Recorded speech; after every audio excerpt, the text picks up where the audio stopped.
What is up, all? Happy Monday here on Pac-12 Preview. I am Michael Caratanudo. Yes, at Diablo00 is where you can find me on Twitter. Questions, comments, thoughts, debate. Like I said, we can have a little fun with it. Let's just be civil about it. So yeah, a little bit happened this weekend, just a little bit, as the obviously the NFL draft. Again, not a ton of Pac-12 players drafted, a lot signed, quite a few signed, I should say, undrafted free agent contracts. And yeah, kind of left a little bit of a head scratcher. And there's talent out there, and I see it, and I know this. So, but I mean, just surprised a little bit with where some went, and I don't get it, but and that's just me, obviously, the eye test. So,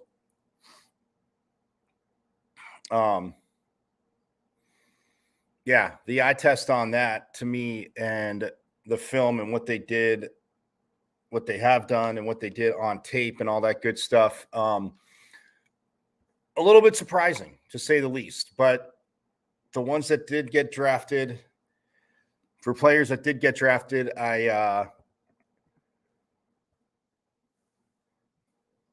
think it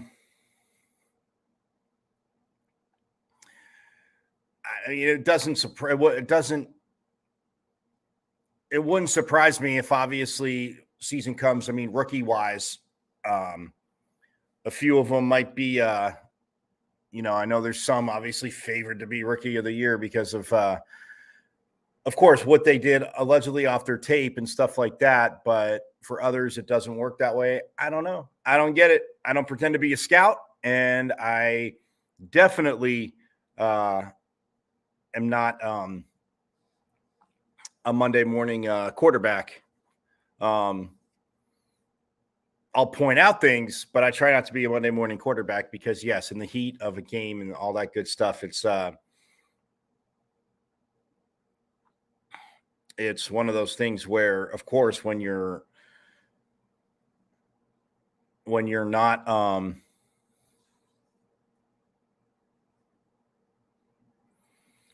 when you're not in the middle of it, or in a situation, oh, why didn't they do this, or they can do this, or they can do that. So yeah, to me, it's to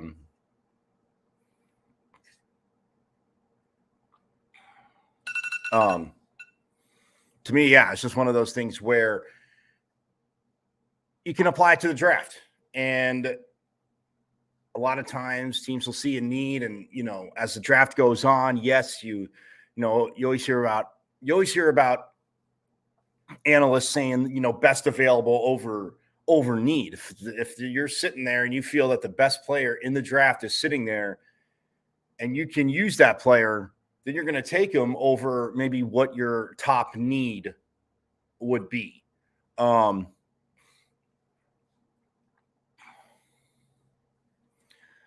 So yeah, I mean, that's where we go when you look at it from that standpoint. See how some guys were undrafted free agents. Cool story for Kyle Soley. Obviously, a local kid in Arizona, played his high school ball at Saguaro High School. Went to ASU. I mean, was a captain, did a hell of a job, and then signed as an undrafted free agent with the Cardinals. And look, this is a young man that, is always going to have the chip on his shoulder. And, even coming into ASU, thought, and I mean, a lot of thoughts saying, seeing when he could get on the field, or if he would just be that solid, plug, more so as a backup. For Kyle Soley. And, you want to see how it projects from high school to college, obviously the adjustment period, and, where they're at, maybe their freshman year, where they're at to start, but where they're going to be at to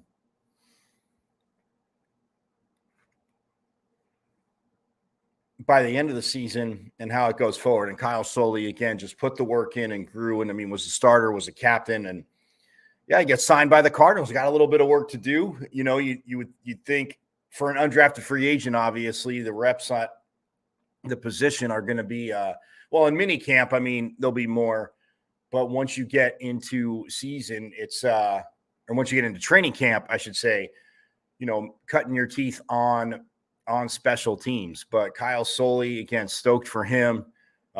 Just again, as a leader, as what he does in a locker room, what he did in the locker room at ASU, being one of the captains, one of the leaders. So that was very cool to see.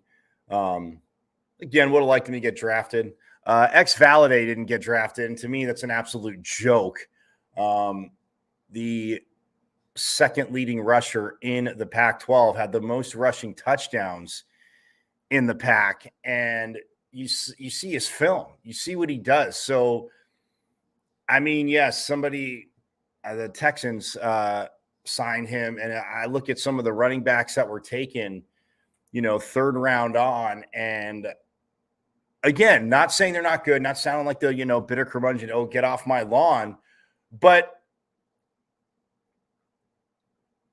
seeing what he did on the field last year, and even leading up to that, I mean, what he did, you know, you could say at Wyoming, people say, oh, well, you know, Wyoming in competition. Yeah.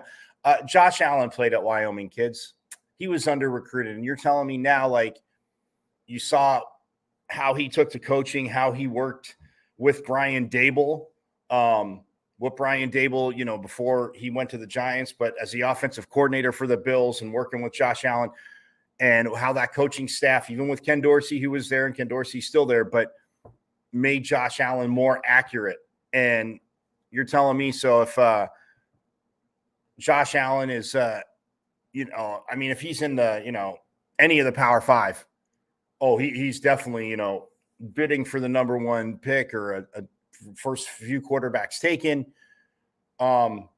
So, yeah, and it's not a shot at Wyoming coaches. Again, I mean, the offensive line was a little bit of a struggle for Wyoming, if for those of you that don't know, when he was there. So, yeah, but don't tell me that since he was, you know, under recruited and then he goes to Wyoming, people see, I mean, the arm talent. Look, there's not a throw that Josh Allen can't make. There's not a throw that any other quarterback can make that Josh Allen can't. Let's just put it that way. Let's start with cold hard facts on that one. But I digress. Running back wise, I mean, if you saw X-Valide, you saw him on the film, even with the team in ASU, that in the offensive line, really not so much the problem last year. But yeah, the second leading rusher in the Pac-12. So to go undrafted and people say, oh, well, the Pac-12, again, see what X-Valide did. So I think he will get on the field, and he's going to turn a lot of heads just because that's the worker he is, being around him. So we're going to effort to get him on the show, actually, efforting to get him on, not today, but to get him on the show, talk to him at ASU's Pro Day. And he, again, I know obviously he's going to be a little bit busy, but going to reach out and see when we might be able to get him on the show, talking again, just his journey, and obviously preferably after mini camp, as you know, with the draft over now, I think about 2 weeks they have rookie mini camp, and so after mini camp, definitely want to aim to get him on the show, and would love to have as well Kyle Soley.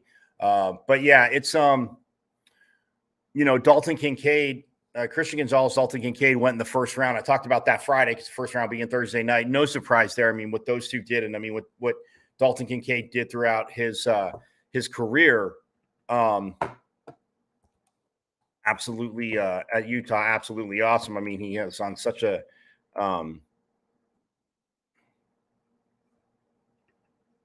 great page with Cam Rising the last few seasons at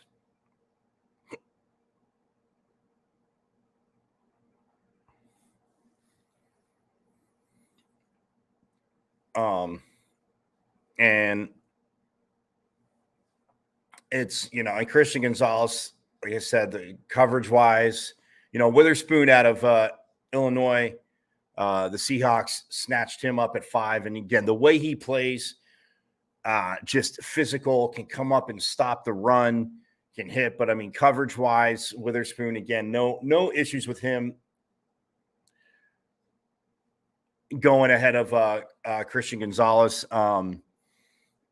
In my opinion, again, not a scout. Teams have systems. Certain guys and the way they play are going to work better for some offense, defense. But in this case, defensive coordinators, the system they want to do. You got to look now. Can you play some of these corners in the slot? Is it going to be if they have to, drop into the slot? Are they a better nickel corner? Where are they? In zone cover? Just all of that. How you think they'll translate to your system. And yeah, with Dalton Kincaid, I mean, speaking of Josh Allen, Dalton Kincaid going to Buffalo. I mean, I talked about it Friday. I mean, Dawson Knox already there, but you have Stephon Diggs, you have a Gabe Davis. I know, running back wise, it'll be interesting to see if they bring anybody else in.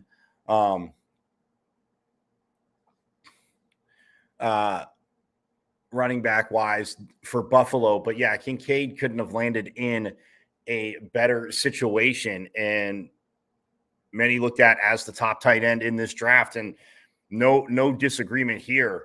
But yeah, you talk about landing in the perfect spot, and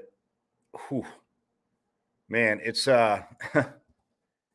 just because what they already have around them, you can bring him up to speed. Yeah, he's going to make plays, but he's just another guy. It gets to the point you can't double team everybody. As we like to say, I mean, who got Diggs is a real thing. And now that how Gabe Davis came along, and again, you just look at it, more weapons, and outside of Josh Allen being their top rusher, if they can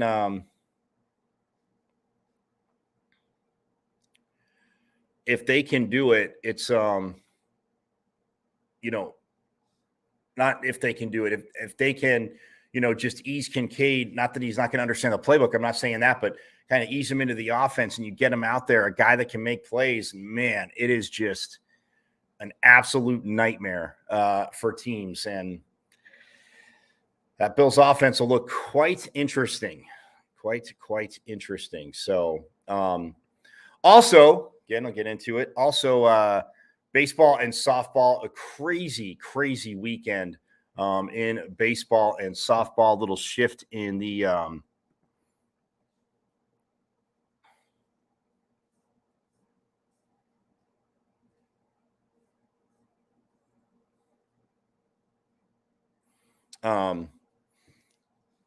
shift in the standings, pardon me.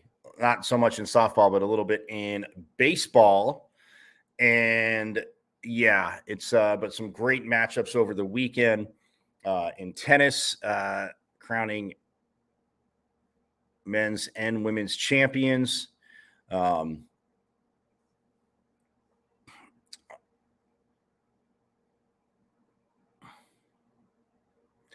Also, men's golf crowned a champion. So we shall recap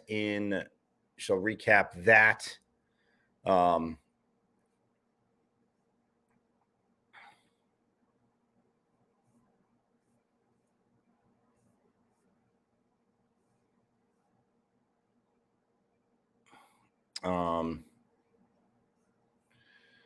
But yeah, so it's a lot went on in the Pac-12 this last weekend, but baseball and softball, like I said, a shift in the standings in baseball, some games that some series that went down. I told you, if you didn't get a chance to check it out, although I will say this, all the sports going on this weekend, yesterday, the two best words, game 7, in sports, obviously in basketball, there was one, but in hockey, man, there was 2. And two big upsets, you can say, because last year's defending Stanley Cup champs, the Colorado Avalanche, got a late goal to tie it up, but it was reviewed and there was a player that was offside. And, I know, of course, Avalanche fans and it wasn't even close. I mean, he was 2 feet, 2.5, almost, 3 feet in the zone when the puck finally came over. So that's a tough way to not force overtime. But the Kraken, in their second year of existence, the Seattle Kraken, they advanced to the semifinals, the Western Conference semifinals. And man, it a little surprising. It's more surprising. Well, I think they're both equally surprising because the Bruins in Game 7, again, back and forth, but it went to overtime, but the Bruins able to tie it up. And then it goes to overtime in Florida on the road. They win Game 5 in Boston. Matthew Tkachuk, it was awesome, said they'd be back and for Game 7, and they were, and they end up winning it in overtime. And just the stun from Boston fans, 65 wins this year. And I know they talk about the curse of the President's Cup. Look, it's playoff matchups. That's why the NHL playoffs are absolutely insane. And for the skeptics and even people that don't watch much hockey say, see, the regular season doesn't matter. I mean, if the President's Cup, the number one seed in every sport in playoffs doesn't always win the title. I mean, if we go back through the history, let's go back to the history. The top seed, have they won every single time? No. So, I mean, it's a fun thing to talk about. It's the Kirk stats, like you don't want it. It's just matchups, man. In the playoffs in Florida started playing out of their minds, and the opportunities, again, become a little bit less. I mean, yes, power plays are there in the first round in Florida. Look, they were down 3-1. So everybody say a Boston collapse. No, Florida literally just went ultimate cliche and just went one shift at a time, win your shift. And down 3-1, come back and win in 7 over the Bruins, who are just a phenomenal team. Like, I'm not taking anything away from them, but you can't take anything away from them. And if you do, again, you say, 65, the regular season. Okay, I can say that in a lot of sports about the regular season then. Your favorite sport, go ahead. I will shut you down because absolutely ridiculous to me. But nonetheless, awesome playoff hockey, Game 7s in basketball as well. The Warriors advance. But even more importantly, as I digress, we had huge series in baseball and softball along with the draft. So that being said, again, giving you an overview, we're going to step aside real quick. And then when we get back, I'm going to jump into the NFL draft, Pac-12 players. Again, not going to go over everybody, but where Pac-12 players went, rounds 2 through 7. And we're going to go from there. But and then we'll go into baseball and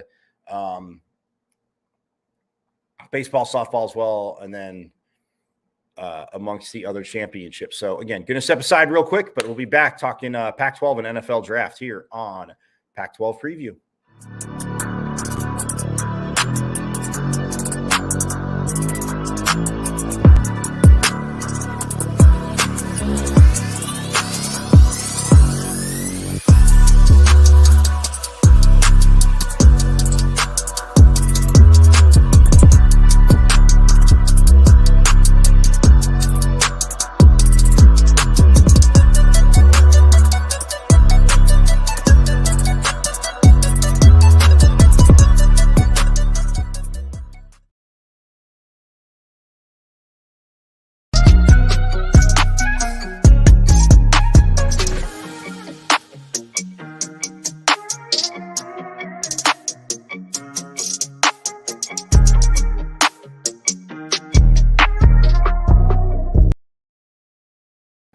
All right, welcome back to Pac-12 Preview. Yes, I am Michael Carachanuto at Diablos00 is where you can find me on Twitter. So hit me up. Oh, wait, hold on.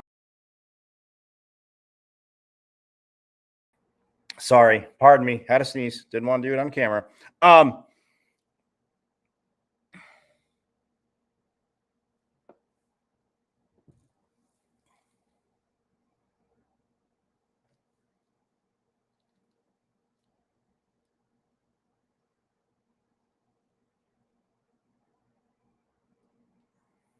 But anywho, again, it was a good weekend. Again, exciting weekend in the Pac-12. I mean, the NFL draft guys were taken, and yes, we are going to jump into that.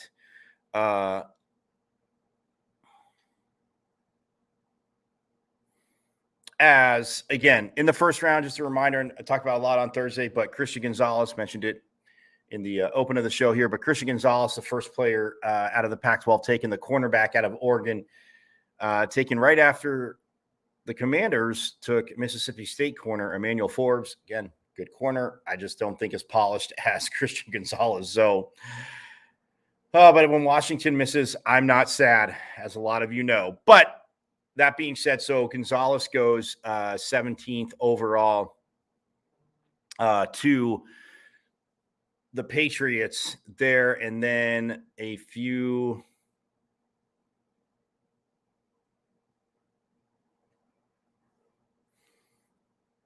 Oh, and then a few picks later, I'm sorry, of course, love this kid as much as I talked about him all year.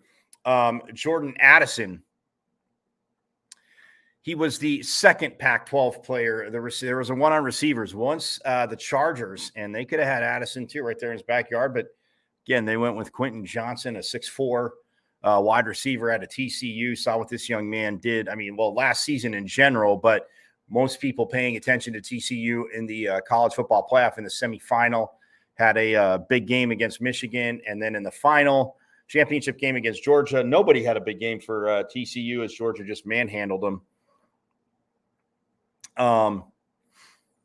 And so once the Chargers did that, it was a run on receivers. So when Johnson, Zay Flowers, and then Jordan Addison,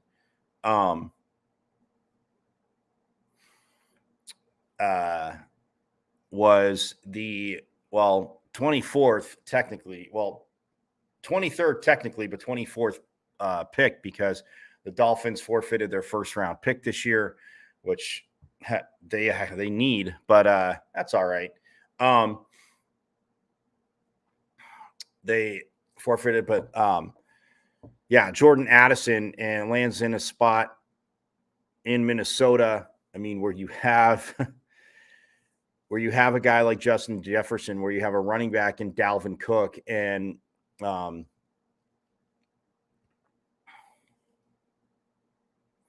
KJ Osborne. Sorry, not trying to forget about KJ Osborne. That's there. So again, we'll see what Kirk Cousins can do in the regular season. But Jordan Addison, again, just a phenomenal season at USC. What he was able to do. So he goes at the 24th pick, and then 26. Like I said, Buffalo takes Dalton Kincaid. Again, how I feel about that, it's a phenomenal spot for him to land.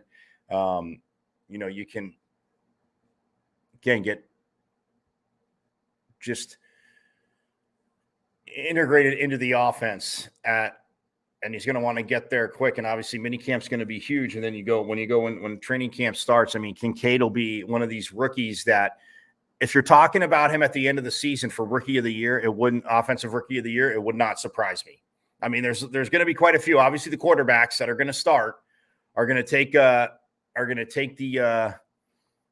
lots of the headlines, and they're on teams that aren't doing good. So if they actually win, that haven't been good, I should say, and not doing good, but haven't been good. I mean, Bryce Young in Carolina, he's going to start. CJ Stroud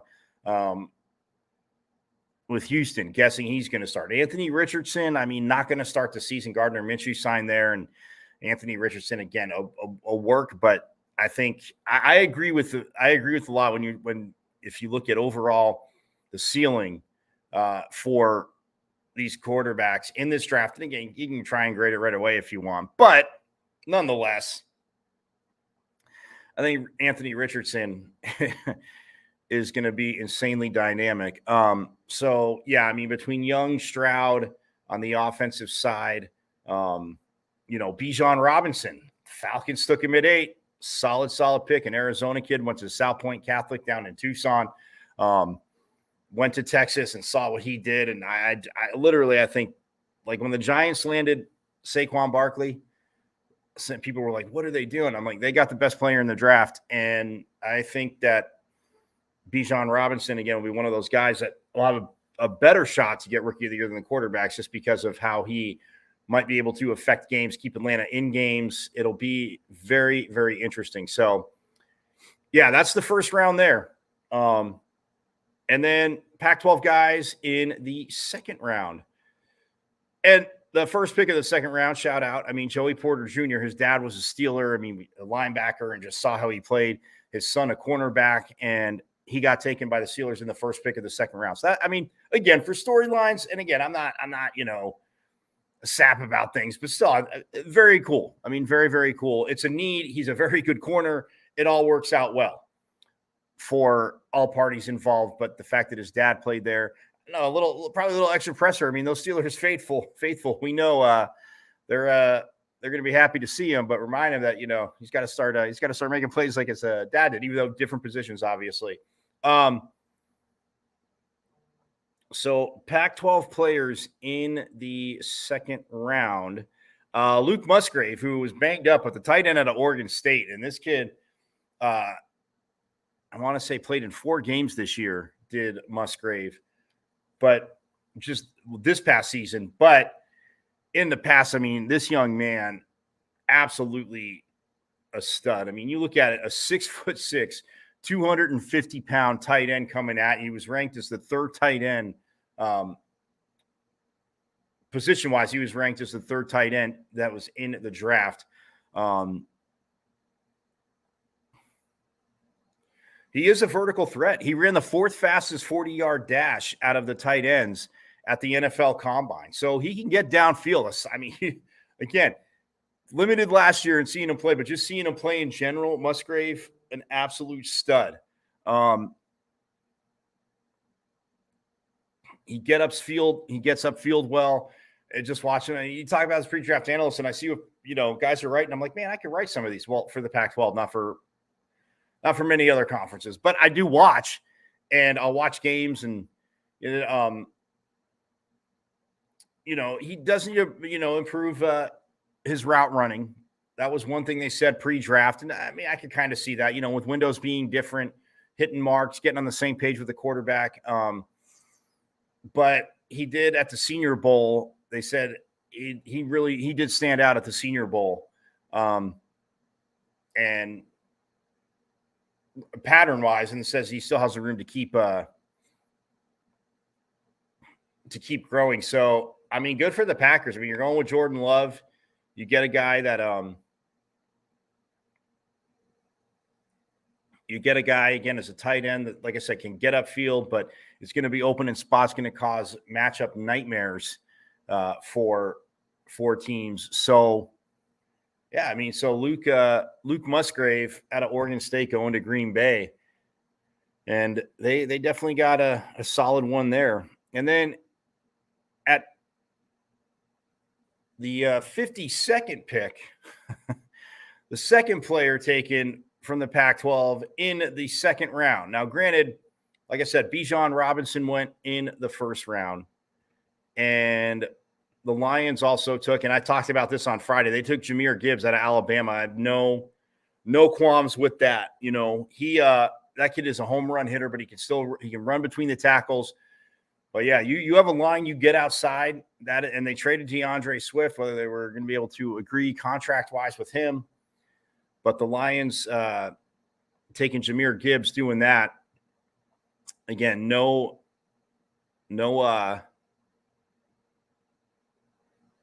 objection there, because Bijan Robinson.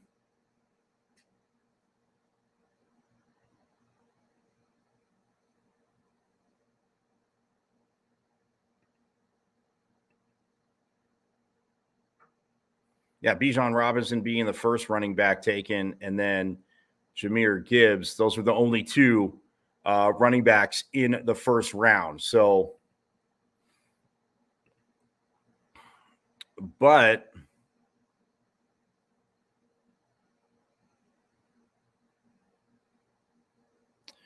Zach Charbonnet was the first running back taken in the second round. And where does he end up? in Seattle. Pete Carroll again. John Schneider, the backyard. I was big on Charbonnet all season long, as you know what he was doing at UCLA. This young man, well, I mean, and they have Kenneth Walker III, who's a home run hitter, but Charbonnet, I mean, he can be that 3-down back. And I'm very interested, again, surrounding Geno Smith with more playmakers, very interested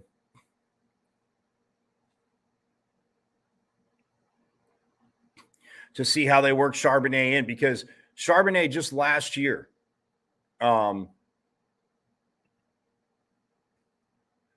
led the Pac-12 with 1,359 yards rushing. Now, look, that was in 11 games. He sat out against ASU. He was dressed out. And for those that watched Pac-12 Preview during the football season, you know I talked about that on the Monday. UCLA just absolutely bludgeoned the ASU defense. They had over 400 yards rushing. And Zach Charbonnet did not play a single snap in that game. Don't know if it was disciplinary, what went on, but he was dressed out. He was warming up, didn't get banged up in warmups or anything. So it was a decision not to play him. And from what I heard, it was disciplinary, but he played in 11 games, right? And rushed for 1,359 yards. So that's 124 yards a game. I'll help you guys out with the math. So he was number 1 in the Pac-12 in that, and he had 14 rushing touchdowns, right? So he was number 1 in the Pac-12 with that. Now, if you look in the country, he was 19th in the country, right? At 195 carries and averaged 7 yards per touch. So, I mean, just insane, right? Now, if he had played against ASU and went say he just got his 124 yards, which, again, they rushed for over 400. I'm thinking he probably would have had at least a 200-yard day. But we're going to go with he averaged 124 yards a game in 11 games. So that would have put him up to 11th in the country in one game. Now, again, he could have had more. He could have gotten the top 10 of the country. And so people say, oh, well, and the other schools, you had Brad Roberts out of the Air Force Academy, who had 345 carries for 1,720 yards, still averaged 5 yards a carry, 17 rushing touchdowns. Man-child, right? How they run. Dwayne McBride at a UAB rushed for 1,713 yards. You had Mohammed Ibrahim from Minnesota, who rushed for 1,665. Chase Brown from Illinois, who everybody loved. And I know he had just a hell of a season. And every time the more I saw him, I was like, wow. Chase Brown, 328 carries for 1,643. Then you get Tajay Spears out of Tulane. A lot of people loved him. 229 carries for 1,581 yards, 6.9 per carry, 19 rushing touchdowns for him. I mean, Ibrahim out of Minnesota had 20 rushing touchdowns, as did Israel Abaconda from Pitt, who had 20 rushing touchdowns as well. But you see what I'm saying? Then you get to Bijan Robinson, who's at 258 carries for 1,580 yards, 6.1 per carry, and 18 touchdowns again. But looked at as the best running back in this draft, and maybe the best player in this draft, which the Atlanta Falcons landed. But for Zach Charbonnet, like I said, you're 19th in the country, 1,359, and you played 11 games, and you would have been 11th or 10th in the country. And again, those other running backs, the systems, not that they're not good, they're very talented. Obviously, anybody that can tote the rock over 300 times, like Brad Roberts at an Air Force Academy, and Mohammed Ibrahim and Chase Brown. I mean, again, you're taking a little bit of a beating, but they're very productive. So. But that's where Charbonnet would have been. And as a receiver out of the backfield, too, I think he had about 300 yards receiving on the season. Did Charbonnet. I will tell you exactly what he had receiving.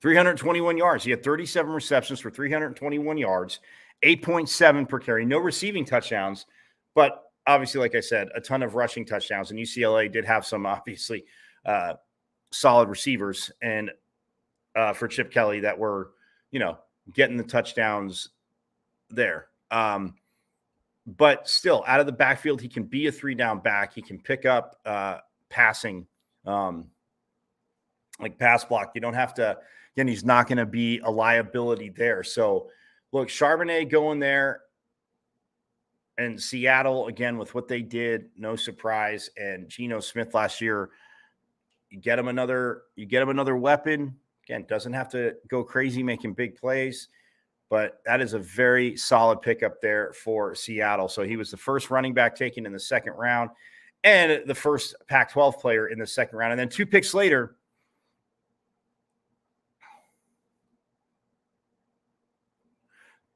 Tuli Tuipulotu out of USC, the outside linebacker who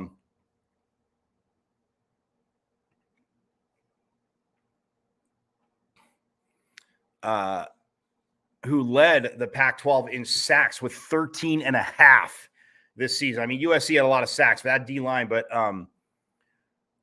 Tuipulotu just had, like I said, a heck of a season. And 13 and a half sacks.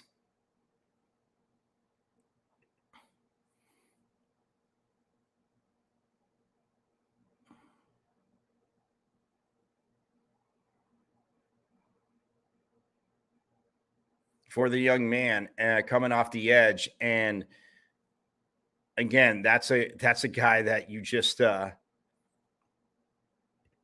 what he did. I mean, let's talk about popping on film, but 13 and a half sacks. I mean, and again, his job was to get to the quarterback. I mean, he had 46 tackles on the season. Again, not going to like eye pop him, but again, hand in the dirt. He stood up sometimes too, but I mean, hand down, standing up, he gets to the quarterback.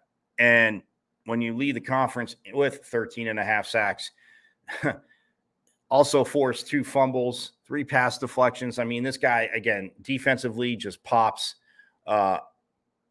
on film, and what USC's defense, especially the way they came along the second half of the season. And I talked about that a lot here on Pac-12 Preview. The way they came along, absolutely solid.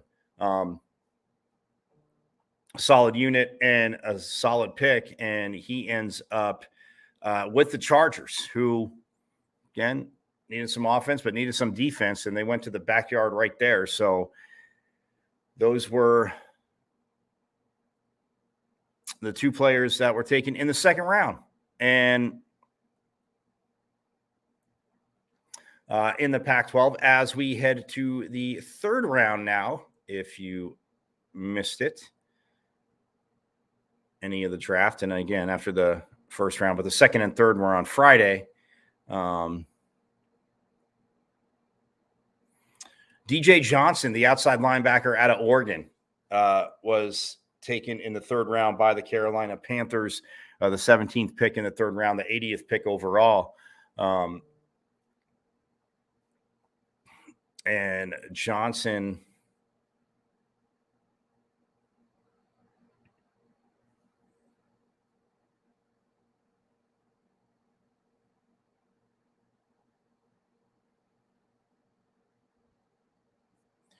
this past season, again, looking pretty good. I mean, look good for the Ducks. And he goes to, like I said, he goes to Carolina. Should have said that. Pretty sure I said that. But yeah, he 6'4" and 260. And a guy that can definitely set the edge against the run. And again, as an edge rusher, I mean, the one thing in pre-draft I saw from a different breakdowns is saying he's a little raw, but I mean, with his size and speed and, the effort that he chases guys down, he can chase guys down. But I mean, they actually say he has a better chance to be a good chance to be a better pass rusher. I like this in one of the pre-draft analysis, a better pass rusher in the NFL than he wasn't at the college level. And again, you get that technique, again, watching film, seeing certain technique, things you can work on just to maybe, shorten your distance, or as you're, keeping a tackle off of you. DJ Johnson, again, the size, the speed, solid pick there for Carolina. And then we had, Dayan Henley, the Washington State inside linebacker. And I talked about him during the season, how much I love this guy. Obviously, Coach Ward he was at Washington State, Ryan Ward, and now he's the Arizona State defensive coordinator. But Henley, I mean, he talked about him because he was asked about linebackers at ASU, and we were talking, but he said just what Henley was. The Chargers got a very good one there. I mean, 6'1", 225, undersized a little bit, but speed will make up for a lot. If you can run sideline to sideline and, cut these running backs off,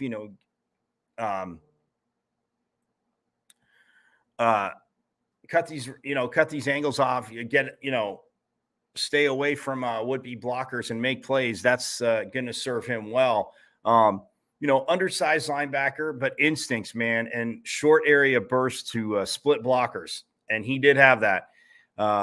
He can make plays in the backfield. He can keep blockers off him, with his length. He closes very well and chases with, they said good effort, but watching him chase throughout the season when he had to, it's just, he's in the right spots, making all the right plays. And that's the kind of linebacker you need. That's not just going to, gets what the defense wants to do, is running it, getting guys going. Covering backs in one-on-ones, if they try to take advantage of them. The week of the Senior Bowl, that's one thing where he really, like they said, he stood out. But if you're running with backs one-on-one, so undersized, you got to have that speed. Everybody's always trying to create mismatches offensively, as we all know, with running backs. But yeah, Dayan Henley, and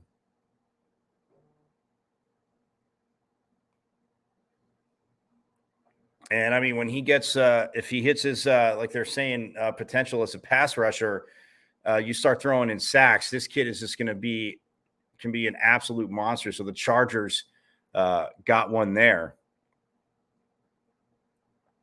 out of Washington State. And then Michael Wilson, the Cardinals. Injured last year, a receiver out of Stanford. Again, good speed, good height, 6'2", 213.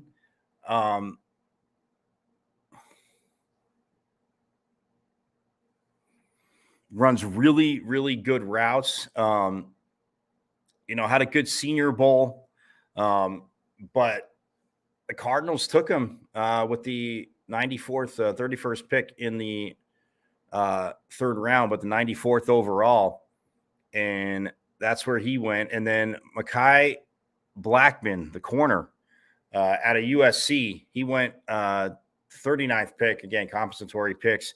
But in the third round, Blackman goes to Minnesota. And again, a 5'11", 180, 500 pound. Yeah, 500 pound DB. 5'11", 180 pound DB.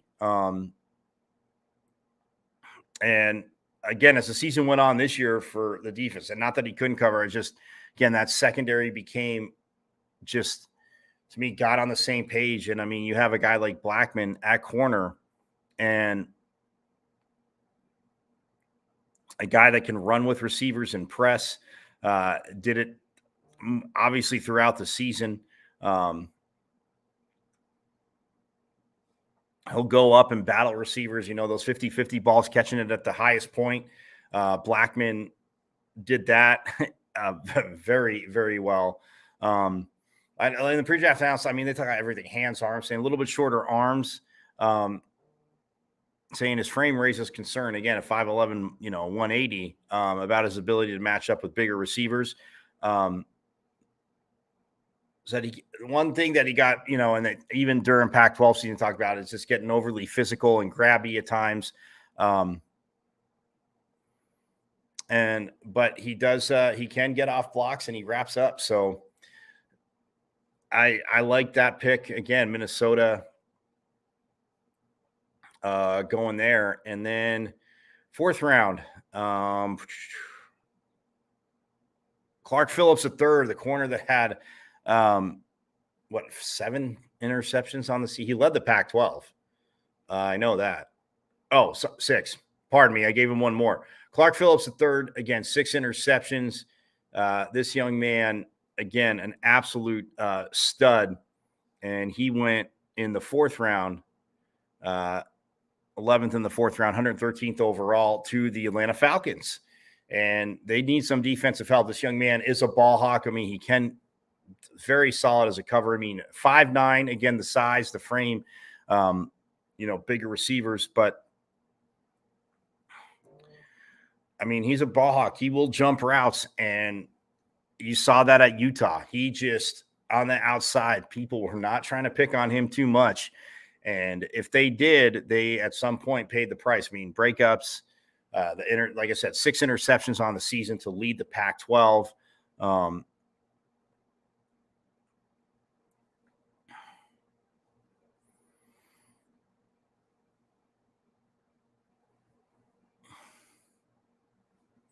Yeah, and I mean, again, from a technical side, I mean, receivers, again, he just doesn't, not getting grabby, but doesn't let him stack him because of his smaller frame. So he's going to put himself in position to make the tackle, keep it in front of him, or, like I said, jump the route. I love Clark Phillips III. I think that's a solid pickup for Atlanta.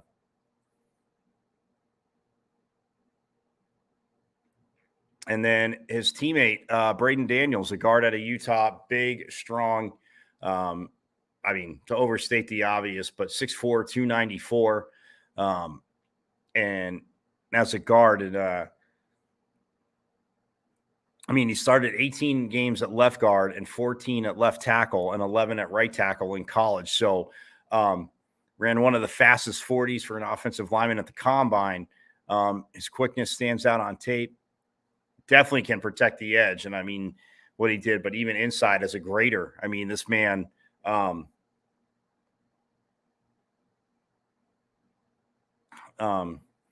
and for, a guy 6'4", 294 has got short, quote unquote, shorter arms for a tackle.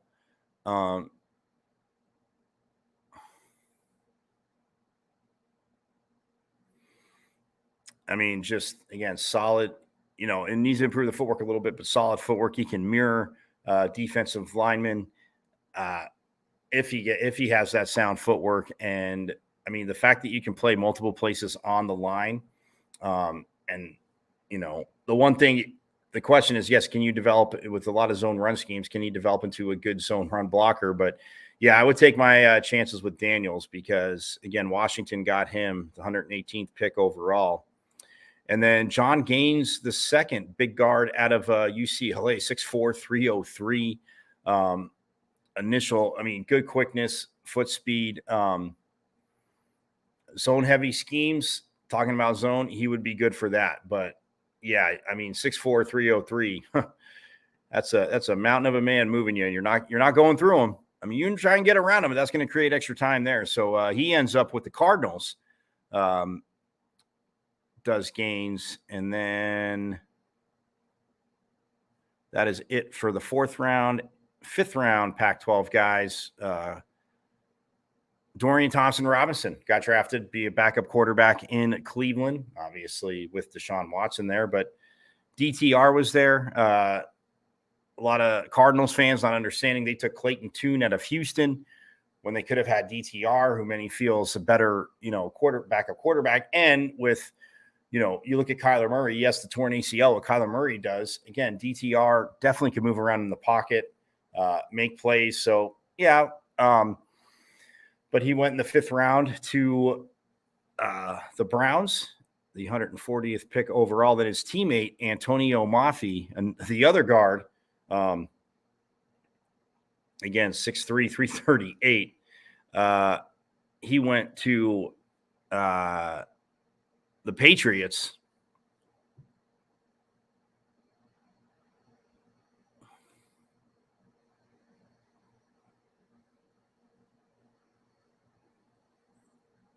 And I mean, yeah, he was also a former defensive tackle was Mafi.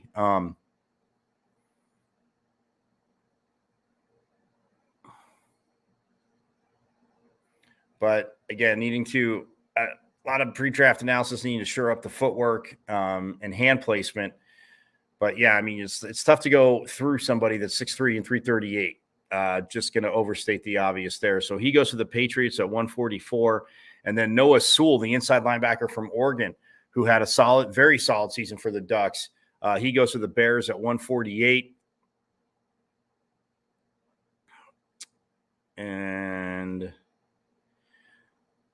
Caillou Blue Kelly out of Stanford, the corner, goes to the Ravens with the 157th pick.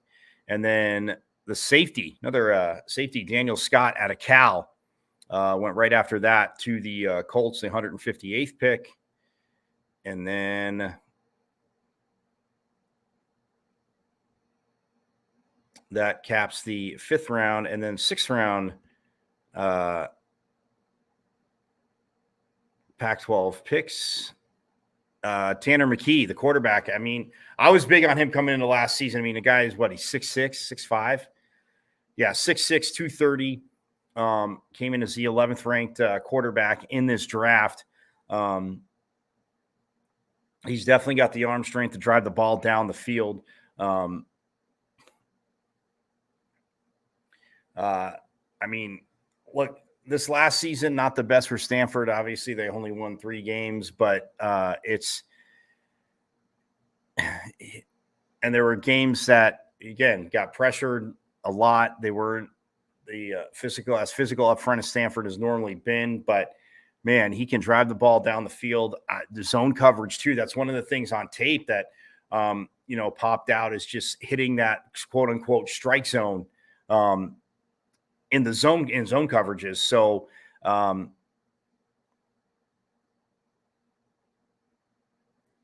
mean, all the things that he can do. So the Eagles drafted him. So, I mean, yeah, a little bit of a project, and you just re-signed Jalen Hurts, but to have a big quarterback like that as a possible backup with Gardner Minshew now in Indianapolis, that's a solid pick for the Eagles. And yeah, you have a line that protects him. This kid can pick teams apart.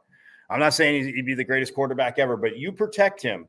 And people say, well, you say that about all quarterbacks. No, you can't say that about all quarterbacks. But that's a very interesting draft pick for the Eagles there in the round. So, yeah, he goes pick 188 in the 6th round to the Eagles, does McKee.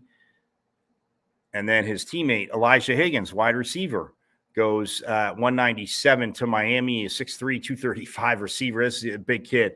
And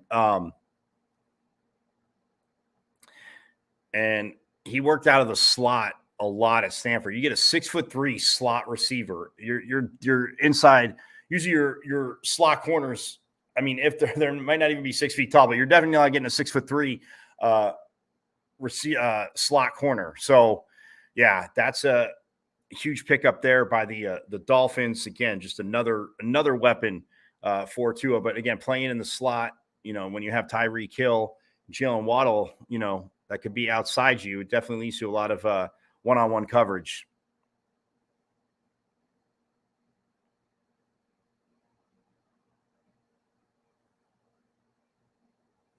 And then the Oregon tackle, Male Sala,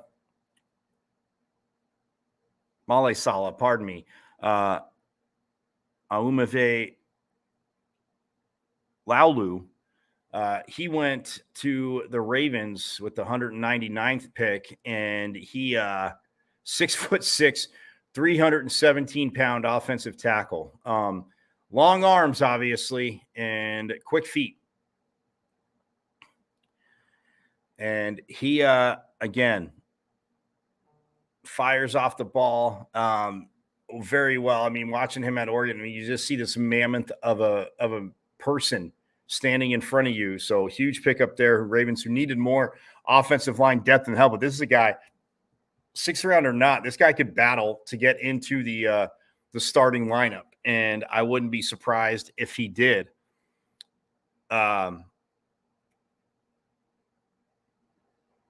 but we shall see there. But again, a solid pickup by the Ravens. And then the 7th round,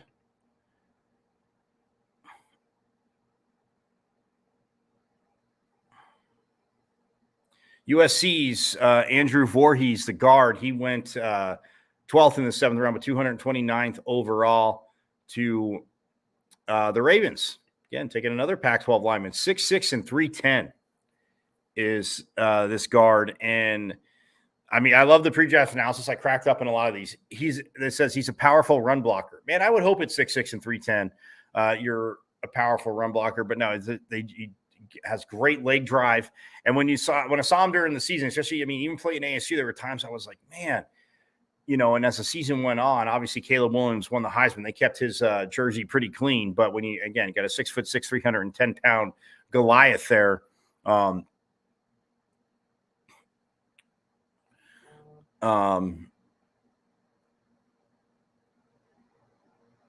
the one thing I like in the pre-draft analysis, and I went back and looked at some USC film, is just his hands. They're saying he said he has heavy hands and a violent punch to knock defenders off course in pass protection. So,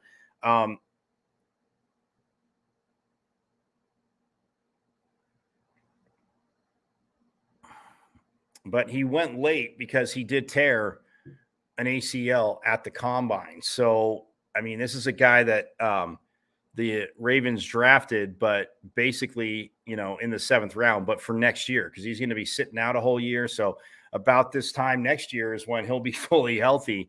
And that'll just be, again, more offensive line depth. And then the first Sun Devil taken in the 7th round, Nesta Silvera, a D tackle, was taken by the Raiders, the 231st pick.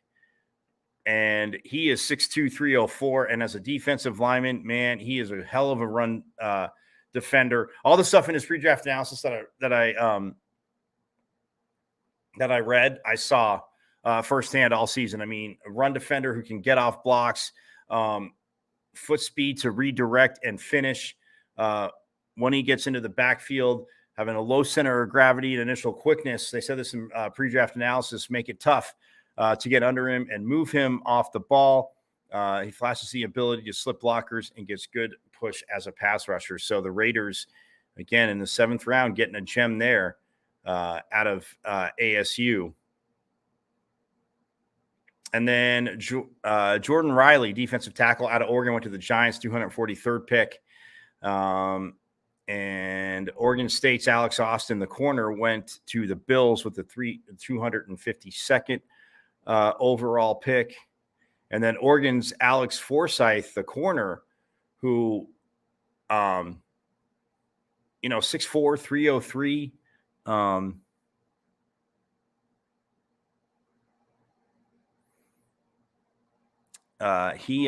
He went to Denver, and to get him in the late rounds, 6'4",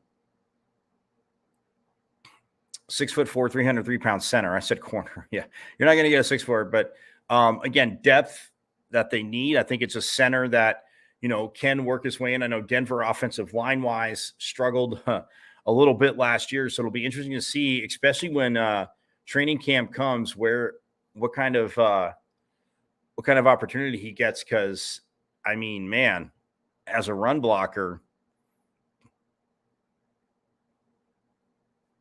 I love what Alex Forsyth did. I mean, watching him at Oregon, that's a big pickup there for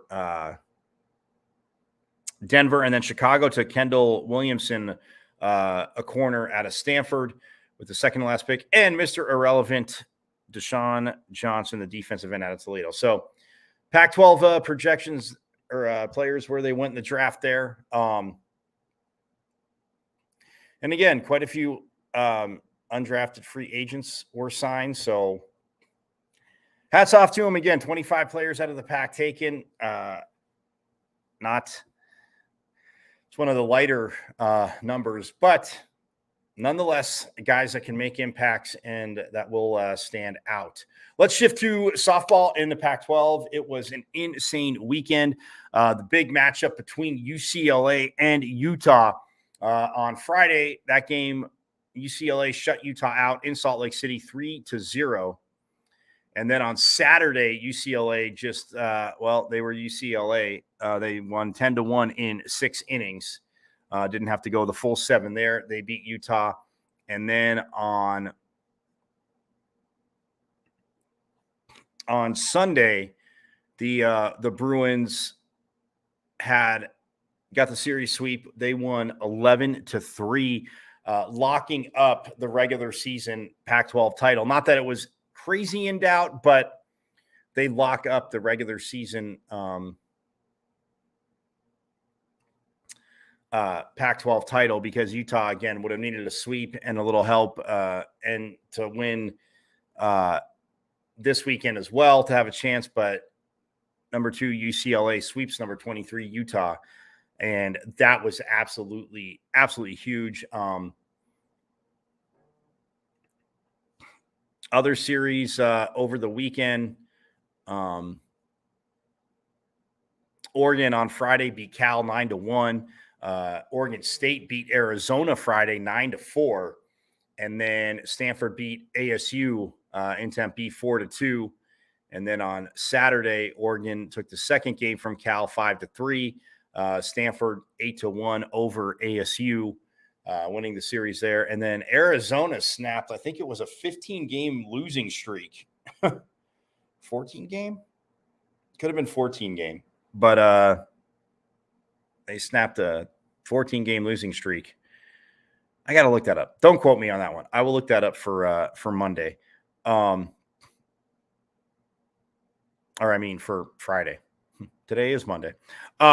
I looked that up for Friday. But yeah, they snapped a losing streak there and they beat Oregon State 6-3 on Saturday. And then when we look at Sunday, UCLA, like I said, 11-3. Washington, they played Utah Valley, and they got an easy 9-1 win. Did the Huskies, and then Arizona takes the series as they beat Oregon State 6-3, so taking 2 out of 3, which is big for the Wildcats. And then Oregon sweeps Cal. They win 8-5, and then Stanford, extra innings. It was tied up. ASU had a chance to take one from the mighty Cardinal. But Stanford ends up winning in 8, 5-2. But again, for Coach Barrett, she got a team that's battling. And I mean, when she got hired, came in the summer, worked the transfer portal, and there were players that ended up staying. Some players, obviously, that definitely could have made a big difference and transferred. So, but Stanford gets a sweep over ASU yesterday, 5-2 in 8 innings. And that is, that was that. So the standings in softball after this weekend said UCLA with the sweep 21-3 in conference play. Washington 14-7 still. Oregon with their sweep over Cal, they are 14-7. Stanford improves to 13-8 overall. Utah drops to, again, getting swept 12-9 in conference play. And then you got Cal that's 7-13-1. Both Arizona and Arizona State are 5-16. And then Oregon State is 4-16-1. Overall, UCLA, a ridiculously insane 47-4. Washington is 35-10. Oregon 35-11. Stanford 38-10. Utah 31-13, Cal at 31-17-1, Arizona at 27-22, and then ASU at 21-23, and Oregon State at 13-27. So that is where softball stands. Baseball wise, over the weekend,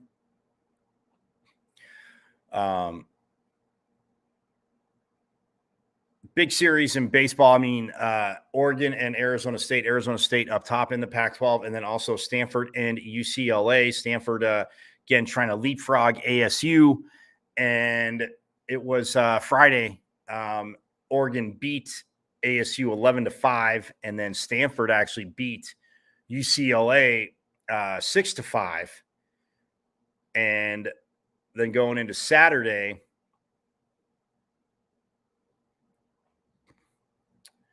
UCLA beat Stanford 9-6, which actually helped ASU for a second, but Oregon beat ASU 16-10 in the shootout, and this in Eugene. And then on Sunday,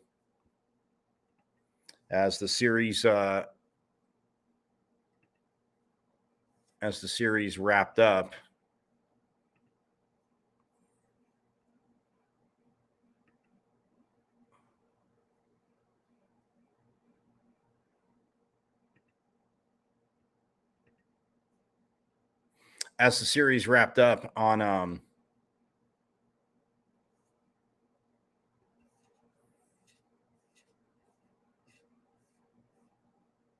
on Sunday, ASU, well, that was their first series loss of the season in the Pac-12, first conference series loss. They were one of 5 Power 5 teams that hadn't lost a series in conference play. This is the first one, but they do rebound. They get the 9-6 victory over Oregon, which they needed. And Stanford, though, gets the 10-7 win over UCLA. So what that did for the standings up top, Stanford is now 15-6.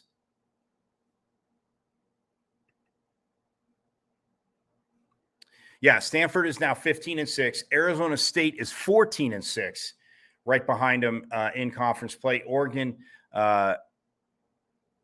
is 13-8. Oregon State is 14-10. So again, the Oregon State climbing up there, and all 4 of those teams ranked in the top 25. And then Washington at 11-9, UCLA at 10-9-1, USC at 11-10, Arizona at 9-15. And then Washington State at 7-13, Utah at 7-16-1, Cal at 6-15, but Stanford at 28-13 overall, Arizona State at 29-15 is where they are at. And for the Sun Devils and the Cardinal, the series this weekend is here in Tempe. So that is going to be if ASU can win.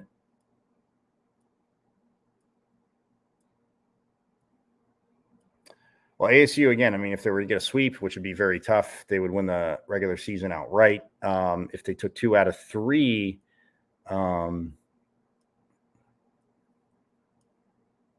they would both be 16-7 in conference play. So I don't know all the tiebreakers. Head to head, I know, but after that, I think it would be very interesting to see. But they're battling for the Pac-12 regular season Pac-12 championship, and they play this weekend in Tempe. So that is absolutely phenomenal. That will be a great, great matchup. We'll talk about it more on Friday, but that's where we are standing wise in baseball. And then hats off to Stanford, the Lady Cardinal. They defeated USC to win their 5th Pac-12 Women's Tennis Championship over the weekend. It started last week, but over the weekend. And then the Trojans on the men's side take down Utah for the 4th consecutive Pac-12 Men's Championship title. So congratulations to the Trojans and the Lady Cardinal bringing home tennis championships. And also Stanford, they took the men's golf championship. So I'll have more results and everything on that on Friday. I'll talk about, get into those and the results and who's moving on. So, well, it was a fun show, man. We had a fun time. Obviously, the draft, Pac-12 players, again, getting drafted only 25. A little shocked. A lot more got signed as undrafted free agents. But man, this weekend, I'm telling you, I'm going to remind you on Friday, you have to check out some Pac-12 baseball and softball as well. But ASU and Stanford in baseball here in, Phoenix, but Tempe. We'll say Tempe. They play at Phoenix Muni. That being said, we'll talk about it more on Friday. I'll look at the individual championships and let you know where these players are, where these with the national tournament coming up, obviously in golf and then in tennis as well. So good to get out of here. Everybody have a most phenomenal Monday. Enjoy Game 7 of the Devils Rangers tonight. By the way, root for the Devils.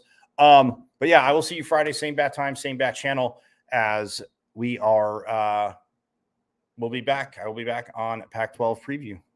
So, like I said, same bat time, same bat channel. See you Friday. And as always, forks up.